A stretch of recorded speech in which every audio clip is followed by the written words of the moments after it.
Hello बच्चों, let's see the question. A constant force of 2.5 Newton accelerates a stationary particle of mass 15 gram through a displacement of 2.5 meter. Find the work done and the average power delivered. Now to answer this question, first we will discuss here the key concept, and here the key concept is work done on a system. और यहाँ पे mathematically अगर हम इसको understand करना चाहें, it is given as W equals F dot S.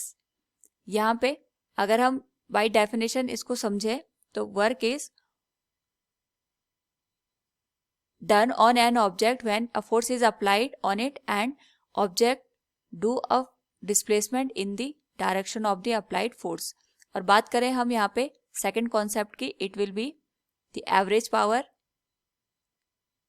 and here the average power is given as F dot V. और अगर डेफिनेशन अगर हम एवरेज पावर की देखें तो ये हमारे पास होता है rate of doing a work is known as power. तो यहाँ पे इन दोनों कॉन्सेप्ट का यूज करके we will answer this question. तो सबसे पहले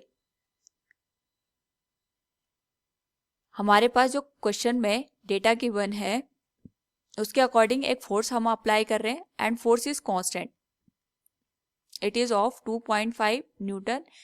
अगर यहाँ पे फोर्स कांस्टेंट है इसका मतलब जो एक्सेलरेशन निकल के आएगा हमारे पास वो भी कांस्टेंट होगा. और जो मास दे रखा है पार्टिकल का, इसको हम लिख सकते हैं m इक्वल्स 15 ग्राम. इसको हम केजी में कन्वर्ट करने के लिए 10⁻³ से मल्टीप्लाई कर देंगे. तो सबसे पहले हम यहाँ पे जो वर्क डन है उसकी वैल्यू को अगर कैलकुलेट करें तो we can say the value of work for this particular case will be force into displacement. और यहाँ पे डॉट प्रोडक्ट दोनों का होगा, so it will be given as Fs cos theta. क्योंकि यहाँ पे थीटा की वैल्यू हम 0 डिग्री लेंगे, हम ऑब्जेक्ट पे फोर्स लगा के उसको फोर्स के डायरेक्शन में ही डिस्प्लेस कर रहे हैं. यानी अगर फोर्स इस डायरेक्शन में लग रहा है तो डिस्प्लेसमेंट भी सेम डायरेक्शन में है. इस वजह से हमारे पास जो थीटा की वैल्यू आएगी 0 आएगी. तो we can say work done will be, क्योंकि फोर्स कांस्टेंट है, we will directly use it 2.5 newton multiplied with displacement आ रहा है 2.5 मीटर का. So it will be 2.5 multiplied with 2.5, it will be 6.25 joule. तो इतना यहाँ पे वर्क होगा on the given particles. Second हमें यहाँ पे एवरेज पावर निकालनी है and we know that rate of doing a work is known as power. और एवरेज पावर को हम इस तरीके से भी कैलकुलेट कर सकते हैं, फोर्स मल्टीप्लाइड विद वेलोसिटी और F V cos theta.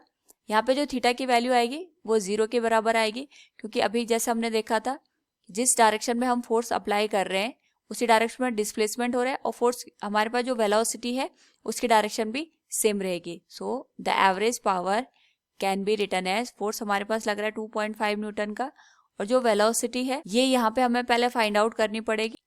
Now यहाँ पे हमें v की वैल्यू फाइंड आउट करनी है और v की वैल्यू फाइंड आउट करने के लिए हम यहाँ पे फोर्स का भी यूज करेंगे और इक्वेशन ऑफ मोशन का भी यूज करेंगे. क्योंकि हमारे पास जो इक्वेशन ऑफ मोशन है, अगर हम third equation of motion apply करें it will be v square equals u square, क्योंकि एक्सेलरेशन हो रहा है तो प्लस आएगा, plus 2a into s. v की वैल्यू तो हमें निकालनी है क्योंकि रेस्ट से स्टार्ट हुआ तो u 0 हो जाएगा, plus 2a into s. 2.5 metre का यहाँ पे डिस्प्लेसमेंट हो रहा है.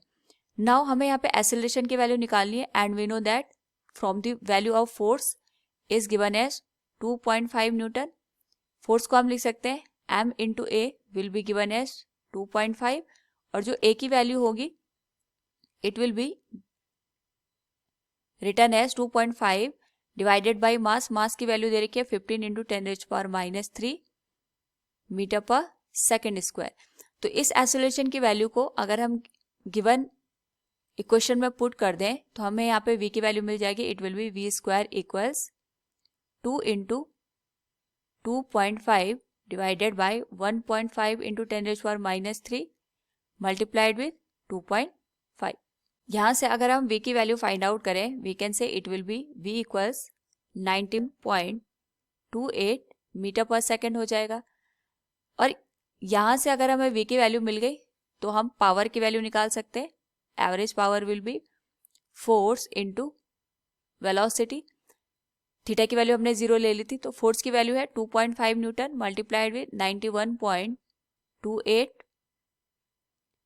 वॉट हो जाएगा ये। और यहाँ से जो एवरेज पावर की वैल्यू होगी it will be given as 228.21 watt के बराबर। So from the given question we can say here the work done and average power delivered will be, work done की जो वैल्यू होगी इट विल बी 6.25 जूल, और जो हमारे पास यहाँ पे एवरेज पावर होगा it will B 228.21 what. Hope all you understood it. Thank you and best of luck.